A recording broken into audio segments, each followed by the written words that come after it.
Hello student, देखिए आज हम इंटीग्रेशन पढ़ने वाले हैं। तो इंटीग्रेशन का हम बेसिक फार्मूला पहले जानेंगे, क्योंकि देखिए बेसिक फार्मूले बहुत इंपॉर्टेंट होते हैं। आप देखेंगे कि बीटीयूपी और क्लास 12th के एग्ज़ाम के पॉइंट ऑफ व्यू से अगर देखा जाए तो ये जो चैप्टर है वो बहुत इम्पॉर्टेंट हो गया है, क्योंकि इस चैप्टर से मैक्सिमम 20 मार्क्स के क्वेश्चन एग्ज़ाम में देखने को मिल सकते हैं।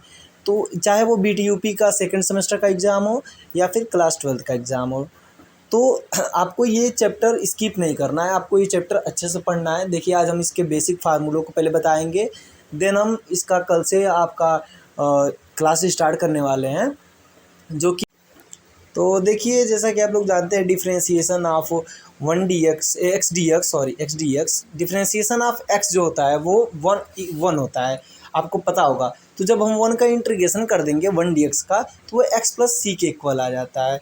ठीक है, आप लोग समझ रहे होंगे। देन आगे देखते हैं।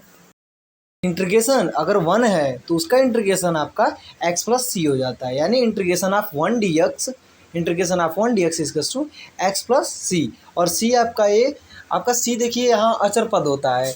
अचर पद का मतलब आप लोग समझ सकते होंगे कि आई थिंक जैसे मान लीजिए 5 लिखा हो, हाँ जैसे 5 4x प्लस 5 है, इसमें ये 5 जो है ना ये अचर पद होता है। तो यही कंपोनेंट होते हैं, इनसे कोई लेन देन नहीं रहता है। क्वेश्चन में इसको लिखना इसलिए आवश्यक होता है क्योंकि आप एग्जैक्ट इंटीग्रेशन तो कर नहीं रहे हैं। तो एग्जैक्ट इंटीग्रेशन तब होता है ना जब अपर लिमिट और लोअर लिमिट गिवन हो। अगर अपर लिमिट और लोअर लिमिट क्वेश्चन में गिवन नहीं है तो उस क्वेश्चन का इंटीग्रेशन करने पर आप उसमें सी ऐड करना पड़ जाएगा। ठीक है, तो सी से आप उसको स्किप भी कर सकते हैं, पर सी लिखेंगे तो ज़्यादा बेटर रहेगा। तो क्वेश्चन में आपको एक्स प्लस सी याद रखना है, और जब आप इंटीग्रेशन करेंगे तो उसमें सी ऐड करना है लास्ट में। ऐसे ही देख लीजिए integration of A D x का आपका ए एक्स प्लस सी हो जाता है। जैसे मान लीजिए अगर ए जो वैल्यू है वो ए क्या हो सकता है, ये आपको भी पता है कि ए का वैल्यू का मतलब ये कोई न्यूमेरिकल वैल्यू ही होगा, क्योंकि जो x और y को छोड़कर जितने भी होते हैं वो अचर पद कहलाते हैं। x और y को छोड़कर अचर पद कहलाते हैं। तो जब a dx आप लिखेंगे इंटीग्रेशन ऑफ a dx, तो ये a बाहर आ जाएगा और ये dx हो जाएगा, 1 dx हो जाएगा। अब चूंकि 1 dx का ऊपर से फार्मूला आप जानते हैं x प्लस सी होता है, तो a जो है वो मल्टीप्लाई में आ जाएगा, देन x के ax प्लस सी हो जाएगा। ठीक है स्टूडेंट, आई थिंक आप लोग समझ गए होंगे एक्स प्लस सी कैसे हुआ। अब नेक्स्ट फार्मूला है integration of x to power n d x. Integration of x to power n d x का x to power n plus 1 upon n plus 1 होता है। देयरफॉर एन जो होता है वो -1 से छोटा नहीं होना चाहिए। मतलब कि ये फार्मूला आपका बेसिक फार्मूला है, इसको जानना बहुत जरूरी होता है। अब देखिए integration of sine x d x equal to minus cos x d x. आपको पता होगा कि अगर डिफ्रेंसिएशन आप कर रहे हैं कॉस एक्स का तो आपका माइनस साइन एक्स हो जाता है। साइन एक्स होता है ना माइनस साइन एक्स, तो यही जो माइनस है माइनस को भी ध्यान में मत दीजिए। तो इंटीग्रेशन जब साइन एक्स डी एक्स का करेंगे तो ये माइनस कॉस एक्स, वो जो माइनस वहाँ पे हम छोड़ रहे थे वो इस साइड आ जाता है, minus cos x d x. Integration of cos x d x इसका क्या होता है, साइन एक्स प्लस सी। अब साइन एक्स प्लस सी आपको पता ही होगा कि कैसे हो रहा है, डिफ्रेंसिएशन का एग्जैक्ट उल्टा होता है। ऐसे ही ये sec square x d x 10x और cosec square x d x minus cot x. ये आप लोग समझ रहे होंगे कैसे हो रहा है, क्योंकि डिफ्रेंसिएशन जो होता है कॉट एक्स का वो माइनस का कोसेक स्क्वायर एक्स होता है। आप लोग को पता होगा, डिफ्रेंसिएशन जो पढ़े होंगे उनको डिफ्रेंसिएशन का फार्मूला पता होगा, तो उसका अपोजिट ही होता है आपका integration. Then integration of sec x into 10x d x. आपका देखिए क्या होता है, integration of sec x into 10x d x, sec x plus c हो जाता है। आपको पता होगा कि सेक एक्स का इंटीग्रेशन आप कैसे करते थे। ठीक है, ओके स्टूडेंट, अगर डिफ्रेंसिएशन आपको पता है तो इंटीग्रेशन आप कर ले जाओगे, कोई दिक्कत नहीं होगी। Integration of cosec x into cot x d x, देखिए क्या होता है minus cosec x plus c होता है। ये देखिए बहुत इंपॉर्टेंट फार्मूला है, ये बहुत इंपॉर्टेंट फार्मूला है, क्योंकि ये फार्मूला आपका जो है कि पार्शियल डिफरेंशियल और इंटीग्रेशन बाई डिफरेंशिएशन नहीं, आप इंटीग्रेशन बाई सब्स्टिट्यूशन जब करते हैं तो वहाँ पे ये फार्मूला बहुत इंपॉर्टेंट हो जाता है। आगे अब जितने भी फार्मूले हैं वो बहुत इंपॉर्टेंट है। ठीक है student, e to power x का आपका e to power x plus c ही होता है। आपको पता होगा कि डिफरेंशिएशन बी के पावर एक्स का ई के पावर एक्स ही होता है। ठीक है स्टूडेंट, और इसका इंटीग्रेशन भी सेम होता है। तो ई की एक्सपोनेंशियल एक्स का आपको पता होना चाहिए कि डिफरेंशिएशन और इंटीग्रेशन दोनों सेम होता है। अब इंटीग्रेशन में बस उसमें प्लस सी आप ऐड कर देना है, वो भी आपको पता ही होगा, अभी ऊपर बताया हूँ किस लिए ऐड किया जा रहा है। देन इंटीग्रेशन ऑफ ए की पावर एक्स डी एक्स, ये जो है मैं आपको अभी बताया था कि ए क्या है, ये आपका कोई न्यूमेरिकल फॉर्म हो सकता है, जैसे मान लीजिए 5 की पावर एक्स हो गया, ये इस तरह के क्वेश्चन के लिए ये फार्मूला लगाया जाता है। अभी जब हम लोग क्वेश्चन सॉल्व करेंगे देन हम इसको अच्छे तरीके से समझेंगे कि एक्चुअली ये ए बी और ये सब क्या है। ठीक है स्टूडेंट, फिलहाल आपको फार्मूला बहुत इंपॉर्टेंट, ये देखिए जितने भी फार्मूले हैं बहुत इंपॉर्टेंट है। ये आपका इन्वर्स का जो फार्मूला होता है, जैसे मान लीजिए जो साइन इन्वर्स के फॉर्म में, कास इन्वर्स के फॉर्म में आता है, आप लोग को इसको याद करना बहुत ज़्यादा इंपॉर्टेंट है। ये तीनों फार्मूले आपका इंपॉर्टेंट है इसलिए क्योंकि जो इन्वर्स प्रॉपर्टी, जैसे मान लीजिए आपको जब इंटीग्रेशन बाय सब्स्टिट्यूशन मेथड करना होता है तो वहाँ पे ये फार्मूले बहुत ज़्यादा इंपॉर्टेंट हो जाते हैं। ठीक है स्टूडेंट, देखिए exponential of 1 upon integration of 1 upon in root of 1 minus x square d x equals to sine inverse x plus c हो जाता है। इसी प्रकार से देख लीजिए 14 number question 1 upon 1 plus x square d x equals to हो जाता है tan inverse x plus c. आपको पता होगा टेन इनवर्स एक्स का जो डिफरेंशिएशन होता है 1 अपान 1 प्लस एक्स स्क्वायर होता है, इसी हिसाब से ये हुआ है। ठीक है स्टूडेंट, अब देखिए हाँ, तो अब देखिए आगे चलते हैं। देखिए आप लोग integration of 1 upon x in root of x square minus 1 d x जो होता है वो sec inverse x plus c के इक्वल होता है। देखिए डायरेक्ट फार्मूला है, इसको आप स्किप नहीं कर सकते, आपको याद करना ही पड़ेगा। देखिए ये 1 माइनस मतलब integration of -1 in root of 1 minus x square d x का ये कॉस इनवर्स एक्स एक फार्मूला होता है। इसको याद रखिए क्योंकि इसके सामने देखिए कुछ होता नहीं है, सिर्फ माइनस ऐड हो जाता है तो ये कॉस के फॉर्मेट में चला जाता है।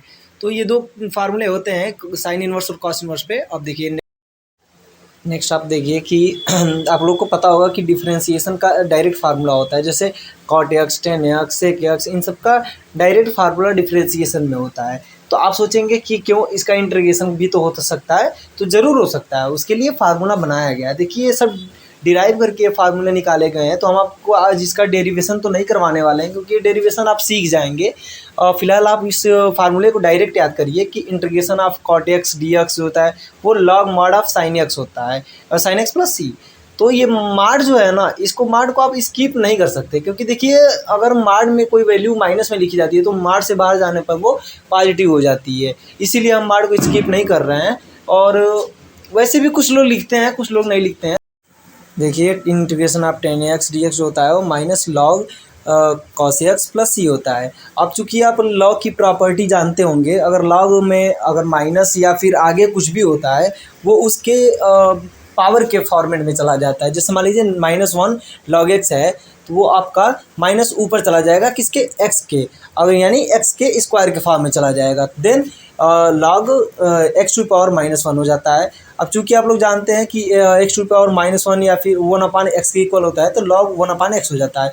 इसी तरीके से minus log mod of cos x plus c अगर देखें तो ये माइनस उसके ऊपर चला जाएगा, देन ये लॉग कॉस इनवर्स एक्स हो जाएगा। और कॉस इनवर्स एक्स का मतलब 1 अपान कॉस एक्स और 1 अपान कॉस का मतलब साइन एक्स, इसलिए इसके दो फार्मूले बन जाते हैं। ठीक है स्टूडेंट, देन ये नेक्स्ट क्वेश्चन नेक्स्ट फार्मूला देखते हैं। Log cos x d integration of cos x d x जो होता है log sec x plus tan x plus c के इक्वल होता है। ठीक है स्टूडेंट, देखिए आप इसको डायरेक्ट याद कर सकते हैं और डायरेक्ट याद करना ही पड़ेगा क्योंकि ये देखिए एग्जैक्ट फार्मूले होते हैं, इनको डिराइव करना तो और भी ज़्यादा कठिन हो जाता है, तो इसको आप डायरेक्ट याद ही कर लीजिए तो बेटर रहेगा। इंटीग्रेशन आप देखिए कॉसेक एक्स डी एक्स जो होता है वो log cosec x minus cot x के इक्वल होता है। बहुत सिंपल है, देखिए सेक है तो sec x plus tan x है, कॉसेक एक्स है तो cosec x minus cot x है।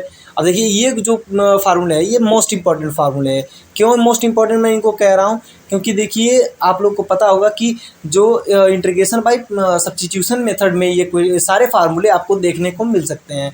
तो देखने को मिल सकते हैं क्या, मिलेंगे ही, क्योंकि देखिए ये इन्हीं फार्मूले से तो इंटीग्रेशन बाय सब्स्टिट्यूशन मेथड से हम क्वेश्चन को सॉल्व करते हैं। ठीक है स्टूडेंट, तो ये बहुत इंपॉर्टेंट। इसके पहले ये देखिए ये फार्मूला जो मैं आपको बताया था इंटीग्रेशन ऑफ मतलब साइन इनवर्स एक्स जिसमें आ रहा था, कॉस इनवर्स एक्स जिसमें आ रहा था, 1 अपान करके फार्मूले में जा, तो उसमें आपका ये क्वेश्चन हो सकता है।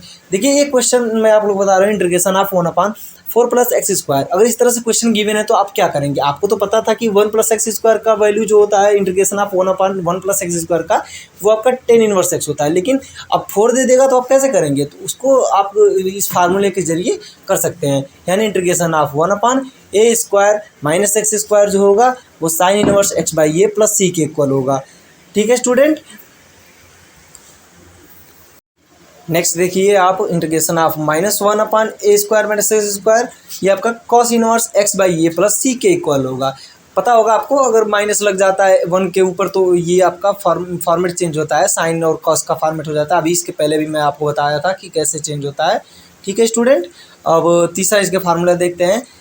Integration of 1/a² + a² dx जो होता है वो 1/a tan इनवर्स x/a के फॉर्म में होता है। और प्लस सी, इसमें देखिए प्लस सी ऐड करना ध्यान में रखिएगा क्योंकि प्लस सी इंपॉर्टेंट होता है। अब देखिए ये जो क्वेश्चन में लिखा था 4 वाला, वो इसी क्वेश्चन पे लगेगा। ठीक है स्टूडेंट, तो ये सब फार्मूले आपको जानना बहुत इंपॉर्टेंट है। ये डायरेक्ट फार्मूले भी आ जाते हैं एग्जाम में, ऐसा नहीं है। अब देखिए ये जैसे एक फार्मूला हो गया, integration of -1/a² + x² dx जो होता है वो 1/a cot inverse x/a plus c के इक्वल होता है। ऐसे ही देख लीजिए integration of 1/x into mod of in root of x² - a² जो होता है dx 1/a sec inverse x/a plus c के इक्वल होता है। आप लोग को अभी मैं कुछ देर पहले भी बताया था कि integration of 1/x into in root of a²